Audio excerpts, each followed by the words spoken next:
out. I know that I'm blessed. There's a few L's and millions, so turn that loss to a chance. For those of you that don't know, Amanda DiVito, Parle, mother, Yep. wife, Yeah.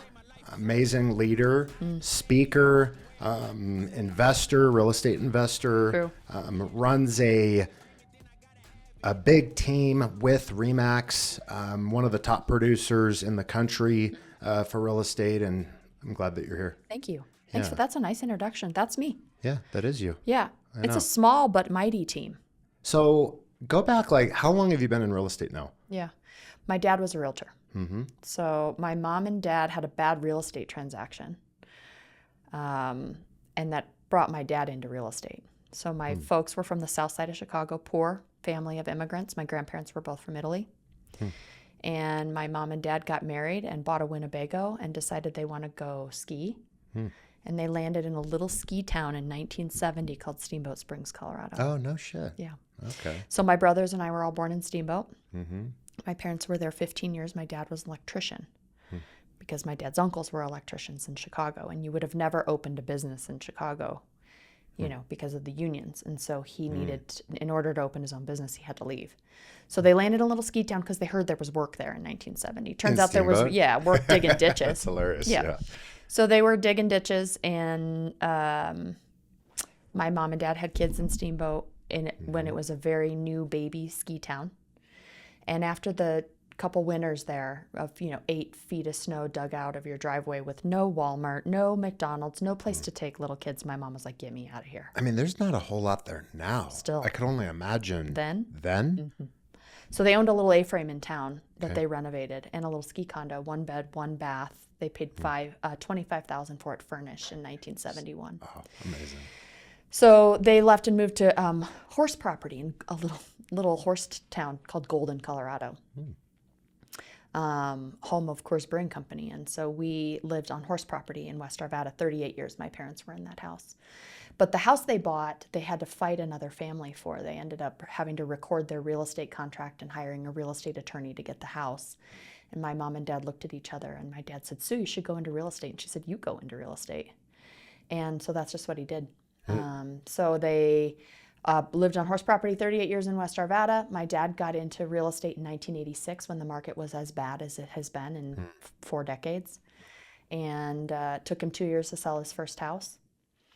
2 years. So what was he doing in the meantime? Was he doing electrical work? Building a business, hustling. No, he had sold the electrical contracting company. In So he had a little money from that. Money. Okay. 3 little kids. Little kids. The years.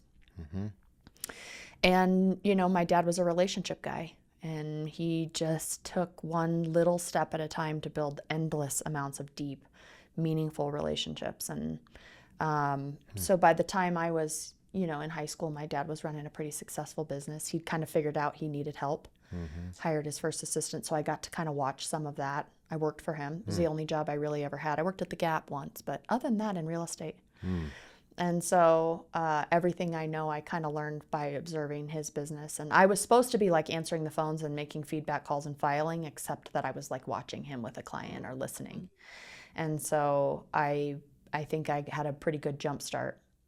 My folks said, you got to, so my mom and dad said, you got to go to college in order to work in the family business. So I went to CSU and got a degree in fashion. You see how that's working out for me. What are you talking about? I love the green. Hey, thank you. The green's amazing. Thank you. Yeah. Especially with the lipstick. You like, right? okay, right, yeah. The contrast there. Well, I didn't want to, it mattered to me that I showed up looking good because I think then your mind is right. Yeah. And so I think there's something to like having your shit together. So I want to talk about that. I also want to talk about building deep, meaningful relationships is what you said about your dad. Yeah. Endless amounts of time building deep, meaningful relationships. I feel like sometimes for me, it's a bit of a challenge because I think there are some people that you just have chemistry with. Yeah. Then some people have the ability to go deeper with people. How did he do it? I guess it's a 2-part question. How did he build deep, meaningful relationships, and what did that look like for him while still going wide, right? Like still looking for new clients that were going to pay the bills now versus maybe somebody that wasn't going to buy or sell for a few years. Yeah. Right. How did he balance that from your recollection? And then how do you do that now? Yeah. You know, what I saw my dad do was he was on the phone all the time. My dad made birthday phone calls, anniversary phone calls, home anniversary calls, kids' birthdays. That was like a priority for him. And this was like before it was cool to like know somebody's birthday on Facebook. Right. This was back in the day where it was intentional to set that in motion, where you knew how to call people on their birthday because you had to ask for it or get it. And then you had to check your plan every day to make sure that you were calling the people that you knew on their birthday. So that was probably my dad's golden ticket, was the birthday calls. I think that got watered down a little bit with the advent of the internet because you could find that information much more accessibly. So do you mean like it just doesn't feel as authentic, right? When somebody says happy birthday, because they didn't actually remember. Yeah, they didn't actually remember. Yeah. Right. That's why I always say, like, if I miss somebody's birthday by a day, I'm like, hey, at least I actually remembered. I was just off a day. I was just off a day. It wasn't because Facebook was Right. telling me. Yeah, or it's the thought that counts. Yeah. So he made up, even to this day, he's retired, hasn't transacted a deal since 2018, let his license go in 2020, but makes 90 birthday phone calls a week. Still. 90 birthday phone calls a week. Yep. Good for him. Yep. So the guy knows how to get on the phone. Is there like is it just purely happy birthday, or is there ever like by the way, how's the house going, or what's... Yeah, my dad was friends with a man named Larry Kendall, who owns the group real estate in Fort Collins, and I think a lot of my dad's practices actually shaped the way Larry Kendall built the Ninja Selling Program. So some of the way Larry articulated what my dad was doing was in an acronym called FORD, F-O-R-D. And so when my dad would call people, he would say F, friends and family. How's your wife? How are the kids? O being occupation. Hey, are you still at Ball Aerospace? Are you still doing something that he knew they were doing? Did he use a CRM, or how did he remember that information? Yeah, I'm going to tell you about that. Okay. R being recreation, D being dreams, Ford, friends and family, occupation, recreation, dreams. So if he knew they were bike riders, or if he knew they were into tennis or golf or whatever their hobby was, he wrote that stuff down. And so we have a database that just ended up being an accumulation of all of people's favorite things. Yeah, that's great. And so... is that your database? Do you use that same system today for your business? We do. Yeah. So my dad was using the computer before anybody used the computer. I had Prodigy before my friends had Prodigy. Prodigy. I think Oh that my makes me old. gosh. Do Pretty you sure remember that makes me AOL online with the dial-up modem? That was it.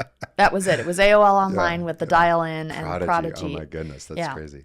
And so we had a Mac IIe before anybody had a computer, and my dad was saving data in the. He used to say, the computer is more powerful than my mind. And so he was way ahead of all that, way ahead of contact management, way ahead of keeping people in a database. Did he read a lot, or? He acted like he read a lot. He owned a lot of books. I don't know that he read them all cover to cover, but I certainly think he poked inside them, And he was just an observer of other people. He was a learner. But I mean, knowing that the computer, like pulling the computer into his business before it was actually popular, like where do you think that came from? Well, my dad was a daytimer guy, Okay. and he would tear the corner off the daytimer, and he would keep a little thing in the daytime, and then he would yellow out the completed activities, and then he'd roll them to the next day. And when the computer started rolling them to the next day, he found the power in that based on his old habits. And so, like old habits die hard, one of his old habits was that he was a taskmaster, and the computer just made that easier for him. So anyway, when my dad decided to retire, I did buy that part of the business, the brand, from him. And Dreammakers. Yeah. And all of the people in the database came with that. And his agreement was, pay me a percentage of anything that comes off my database, and I'll continue to call the people that I want to talk to. Yeah. And so he's been lead generating into the business since 2018, and meaningfully. I think some years I pay him $30,000, some years I pay him $130,000 in percentages based on the referrals he sends into the business. So when you first like if you can think back to the first client you had, was it a listing or a purchase? Do you remember? My very first client was a guy named Scott Martin, and he was a buyer in Capitol Hill. When it was, little, you could buy a little 1-bedroom for $100,000. Was that an easy transaction, and how long did it take for you to get that client? Like, did you see success right away with your business, or were you on or just like working to try to, and it must be difficult too, because you have a dad that's seen success, and you're now, hey, how do this is my hero, right? He's done something amazing. How do I live up to that? How do I get validation maybe from my dad and be told that I'm doing a good job? So what was what was that like in the beginning for you? Well, you know how people say you got to have a why? My why certainly was my dad. I wanted to do as good of a job as he was doing. And then pretty quick, it became clear that I was capable of building actually a better mousetrap than him. Wired totally differently. I'm not quite as organized, as he is that way. So that was more chore for me. That took work. But it became pretty clear that the systems, the foundation for which he had laid out, were easy for me just to pick up and run with. And so, those were easy to follow. Although I jokingly say in the family business, the therapy was going fine. Thank you for asking. Because those first few years, those formative years, were just a lot of following him around, sitting at his listing appointments, listening to him, learning from him, keeping my mouth shut, which, was hard for me to do. He would say, be quiet and listen. If you listen, you'll learn so much. And he was right. So and he insisted I go with him and sit at these kitchen tables. And, that's come to be my favorite place to be, is just sitting, talking to people. I think it's a good sign when somebody that's new to something has a level of excitement where they want to jump in, they want to say something, but I also see the other side to that, where your dad was coming from. Oh, for sure. It's like, because then you've got a client where it's almost like a ping pong, right? Like, who am I actually listening to? And that conversation is better had after the interaction with the client, right? Where you can say, hey, Dad, why didn't you say this? Or, hey, this is what I was thinking, instead of interrupting the moment. For sure. And he used to say, I'm going to teach you how to do it my way. And then once you know how to do it my way, you can do it any way you like. Do it your way, yeah. That's right. Yeah. And so there were things that I refined along the way once I knew how to do it his way. But I mean, I started in the business when I was doing a market analysis with a pad and pencil. Interesting. And so that's evolved in our business too. But learning it that way was a good way to learn how to make adjustments to figure out what a house is worth. And really, if you can't figure out what a house is worth, you're not going to be any good at this business anyway. So figuring that out early was really valuable. And boy, my dad was a big personality. He was a driver, a high D. And I was much less so that. I was much more of an influencer, a high I on the disc profile. And so, yeah. Where were you with your D, though? Oh, my D's high.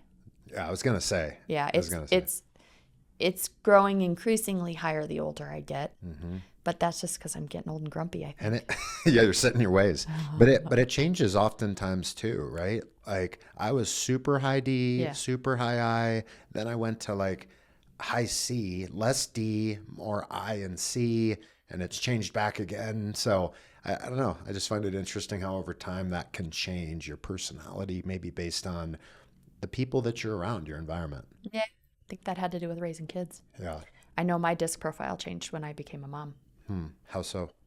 Well, because I think raising kids is one of life's finest accomplishments, and it's true life's joy. And I think that when you have kids, you realize it's actually not about you anymore. Yeah. And so that's still a lesson I'm learning. You're figuring that out? I'm figuring that part out. Well, it's okay. They'll humble you big time the bigger they get. Little people, little problems. Big people, big problems. And so the bigger their problems get, the more you realize your role in their life is much more important. So, and these are that's the other thing. And I think time humbles us. Time humbles us. Time in business humbles us, life lessons, hard markets, marital challenges, kids challenges, staff coming and going, and the other things that you realize are just outside of your control, just brings a whole bunch of gratitude and humility. Yeah, I remember when I first learned the concept of surrender, because for me, it was always about, even when my kids were born with business, it was about self-will, wanting to control the outcome. And I guess there's just more peace in like, okay, I'm going to do the footwork, right? Like I'm willing to work hard. I'm willing to do the footwork. I'm willing to put in the effort. But there comes a point where it's like, you can't really control much anyway, right? Like how has that really worked out for you? Trying to control an outcome? It usually doesn't. And so having that mental, like, I'm going to do the work, but just surrender to the outcome. At least it's brought me some peace, not trying to figure everything out and make it happen and then being resentful or frustrated that it's not working out the way that I want. Well, yeah. And I mean, you realize that the only fixing you can actually do is really inside. It's an inside, life's mostly an inside job. Yeah. And so when you're trying to fix your surroundings or fix other people, if you don't have your own house in order, it's hard to fix others. And so, yeah, the surrender has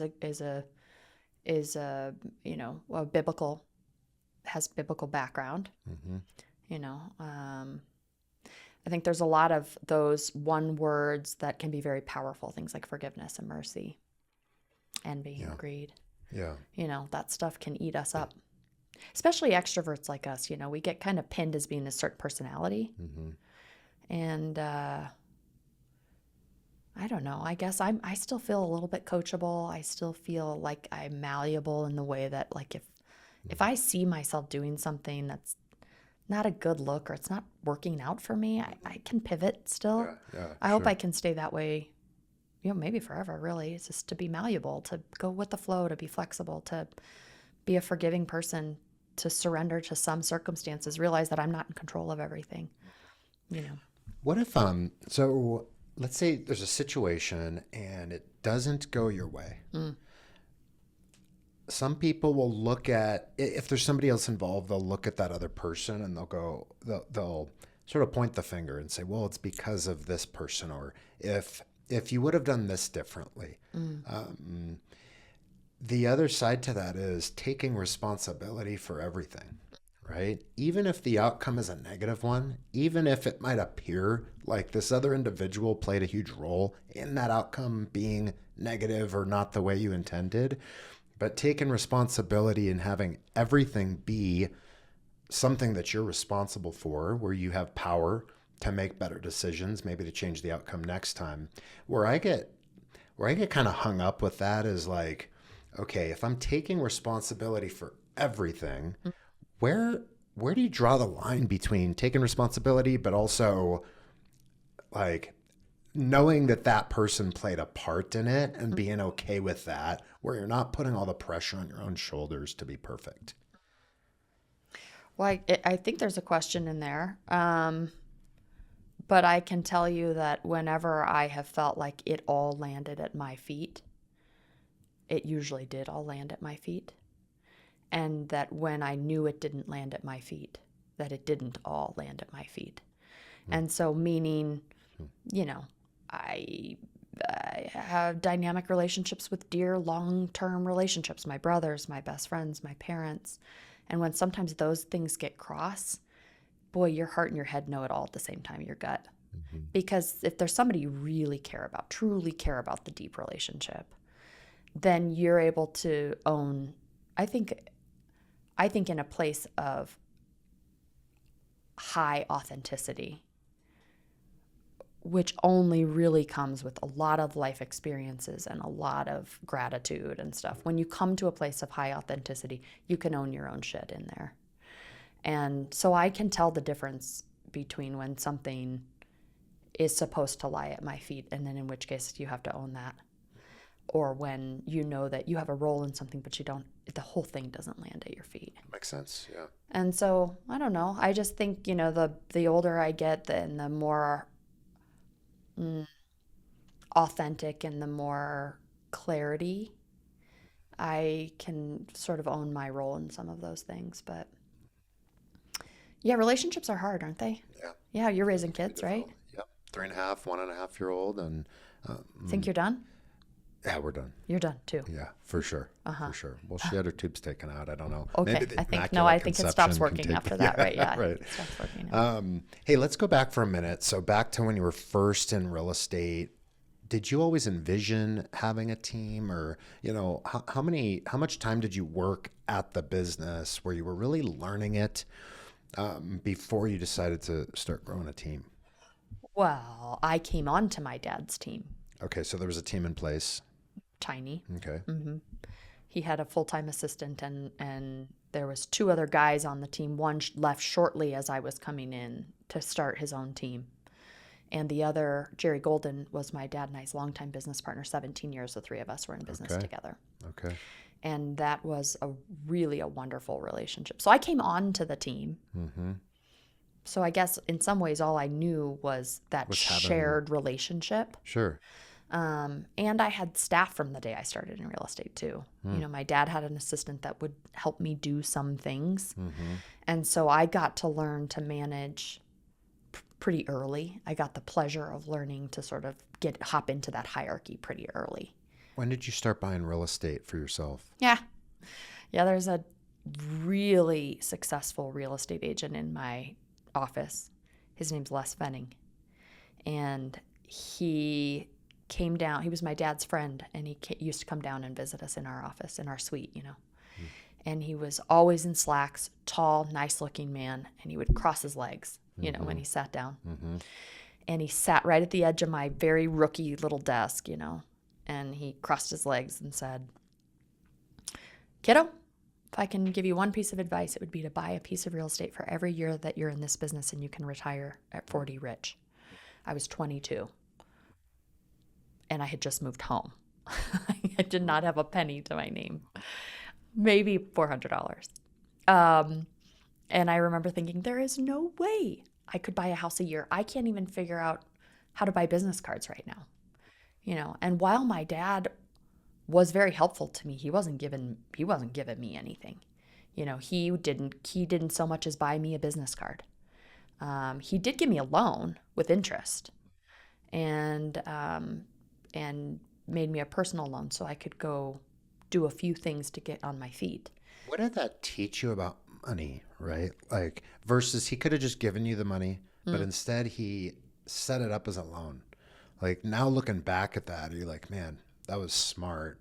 Was he intentional about that? Oh, for sure. Yeah, my dad was very smart about money. And, you know, I think I knew about the rule of 72 and compounding interest by the time I, you know, sat at a high chair. Wow. So not really, but I mean, you know, my dad was, and I don't really know where my dad learned about money. I guess running a business, but, you know, certainly not from his immigrant parents. You know, my dad was really self-taught in a lot of that stuff. And so he taught us kids about money. And So maybe he did read more of those books than you thought. Yeah, that's right. Maybe so. Yeah. I'll have to ask him about that. But, you know, certainly, you know, the time value of money and compounding interest and sort of the rules of money and finance. He was always interested in that stuff early. And he had us making loans to people early. And, you know, he had us borrowing money and paying back with interest. Really? And, like microloans? Or yeah. He would make a loan to somebody and he would say, now, do you want to use 500 of your money and I'll pay you? You know, so he'd make a $20,000 note.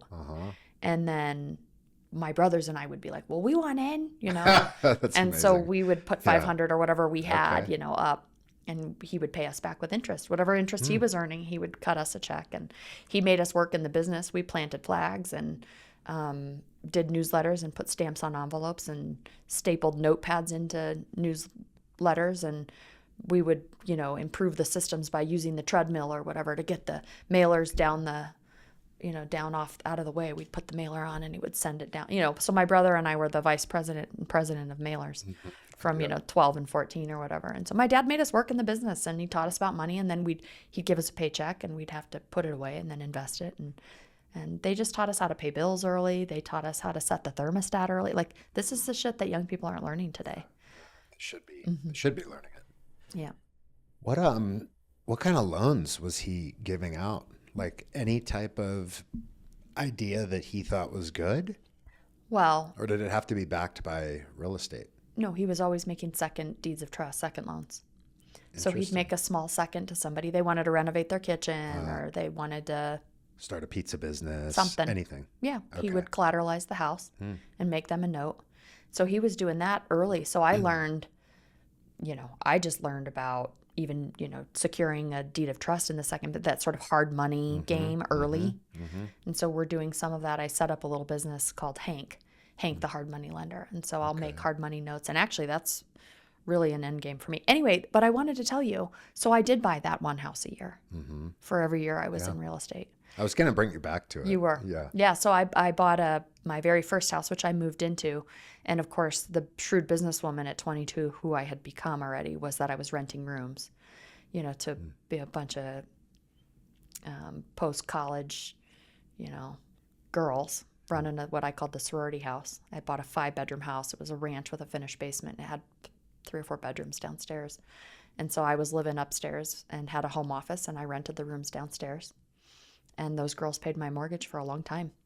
Is there any part of your acquisition? So you're buying a property once a year for 20 years plus. And what was the hardest part of the evolution of that business? The recession. In 2008? Yeah, so I bought my first house in 03 and then again in 04, Okay. then in 05 and again in 6. Okay. And by the time the market started crashing in 7, I was 26 with 4 houses that I had done 100% loans on.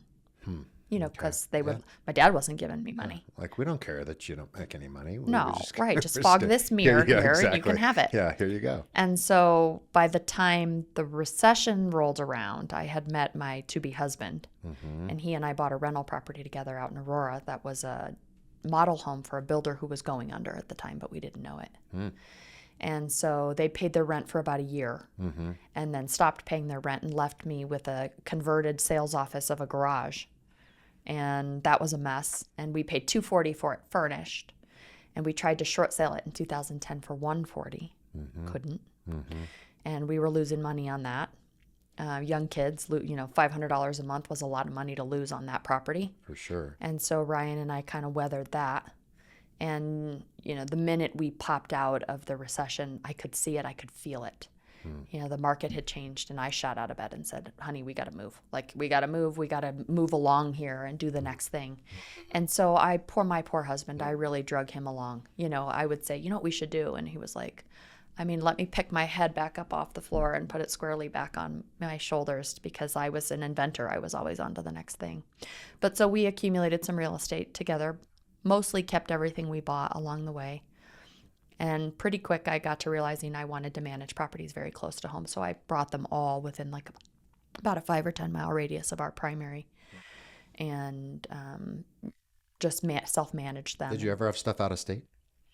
Not until recently. Okay. Oh, really? So we just made the jump into the STR, short-term rental, and bought a beachfront condo on Siesta Key, which is outside of Sarasota on the Gulf Coast, Gulf Coast of Florida. Like, at what point did you decide to hire somebody to manage the properties for you?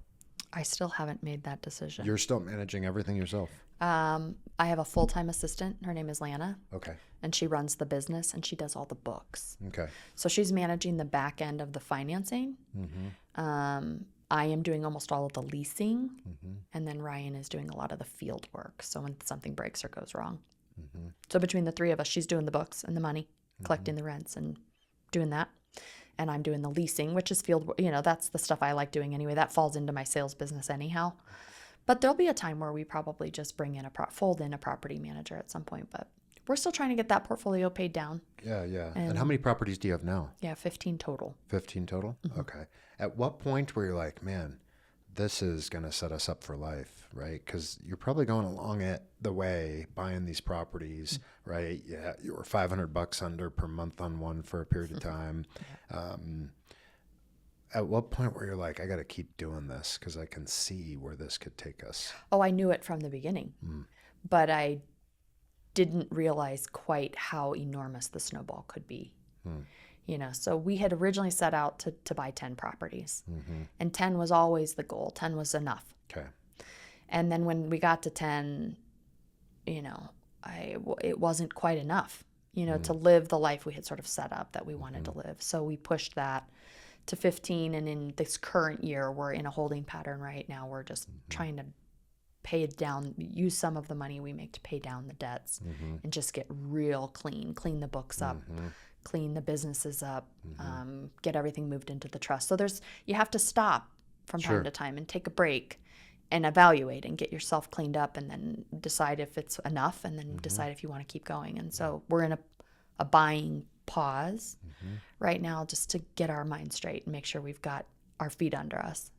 So what would you recommend for somebody that's thinking about getting into real estate, or maybe they're thinking about purchasing investment property? Like what are some lessons you could share with those individuals? Yeah, I mean, being in real estate made it so that I could see a good deal when it was looking me in the face.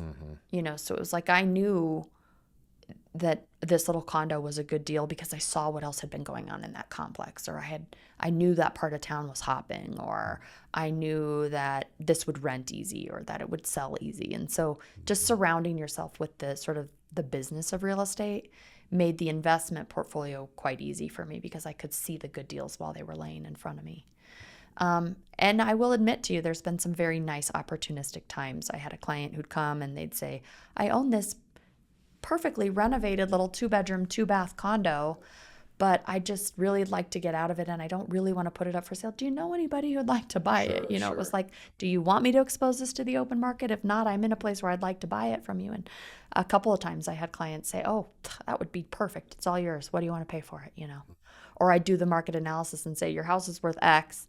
And they would say, well, if you want to buy it, dear, it's all yours. So I had a few people who took a chance on me along the way, or I saw opportunities there and I was ready. And so I'd get in on some of that stuff. And then the object of the game is just to, borrow as much as you can, pay it off as fast as you can, hustle the debt down as fast as you can.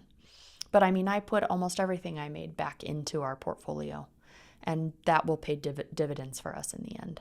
For sure. Yeah. For sure. But I still got a tax problem. I had a tax problem from the day I got into this business. So in some ways, running the real estate business and the rental portfolio together helped me figure out how to shelter some of the money and so forth. Offset some of the income. Yeah, you bet. For sure. Now you're doing some speaking, right? Yeah. Tell us a little bit about that. Like, how did you start to become interested in speaking and educating other people in the space? Yeah, well, I think I was always a bit of a thought leader. Early in my career, I was recognized by Realtor Magazine as one of their 30 under 30 professionals. So at 27, I was a 30 under 30. And what it did for me was it brought me in front of a lot of leadership at NAR. And so they asked me to participate in a committee at NAR called Strategic Planning, which was a really hard committee to get on. But they wanted young minds in the room because they wanted to know what the next generation was thinking. And I remember getting involved with NAR, and I was on the original panel of 8 young professionals who started what is today NAR's YPN.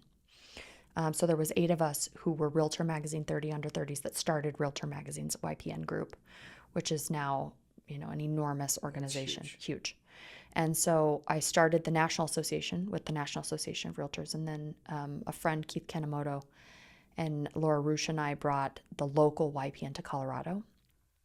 And we planted young professionals in Grand Junction, in Pueblo, Fort Collins, Denver, Longmont. And it grew the organization tremendously. And that set out a path for the rest of the states to sort of follow suit. And we basically started the activism, if you want to call it that, of young minds, of young professionals in real estate. So that brought a ton of influence into my world and set me on a path to have great referral relationships, and just grew my, my reach and the people I was involved with. And it gave me a lot of speaking opportunities. And so once I would get up there or get to doing this kind of stuff with people, I realized that I both loved it and was good at it, and people cared what I had to say. And so that became really fun, actually, to just do the speaking. I did some speaker training, and I still have a lot of growth to do in that arena, but you get into a place of mastery in one business, and at some point you got to kind of decide if you're going to go climb another mountain. Well, it's funny because anytime there's a change in the market, right? Like we've been seeing recently with rates going up again. We saw it in 2008, 2009. I think there's a tendency at least for myself, I think there's probably a tendency for a lot of people out there to kind of think about like, man, should I pivot? Right? It's always when things aren't going as well. I forget who was saying it, but they're like, listen, you weren't as good as you thought you were a few years ago, but you're also not as bad as you think you are now. That's right. Yeah. But, what do you think it is about, feeling like, hey, maybe I need to look at doing something else. Maybe I need to pivot and shifting and looking at other opportunity, But right? that's the unsettled mindset of an inventor anyway. Yeah. So the inventor in me wants to go do something new all the time. Mm-hmm. Chuck Auctioner, who is the owner and longtime family friend of Remax Alliance, which is one of the largest franchises inside the Remax network, he would stop in the hall and talk to me, because I was in his headquartered office, his corporate office. And I remember saying, like, Chuck, do you think I should buy a franchise? And he was very clear in not at all a destructive way to say, don't buy the franchise, just stay in sales. You're really good there. And so it wasn't that he was afraid I would be his competition and buy another Remax franchise. It's that he knew I was a good salesperson. And so he really encouraged me to stay in sales. And so when you have good mentors like that who are willing to tell you the straight stuff, it clarifies things. So while I wanted to go climb other mountains, he was the one that said, you're a really good salesperson. Stay there. That's your gift. That's your golden ticket. And so I got really good at realizing what I was bad at. And I got really good at realizing what I was good at. And the stuff I was not good at, I delegated. I think there's an art to delegation. I see a lot of new or younger, inexperienced agents who they haven't mastered delegation yet. They think they can do it all, or they think, that they should do it all.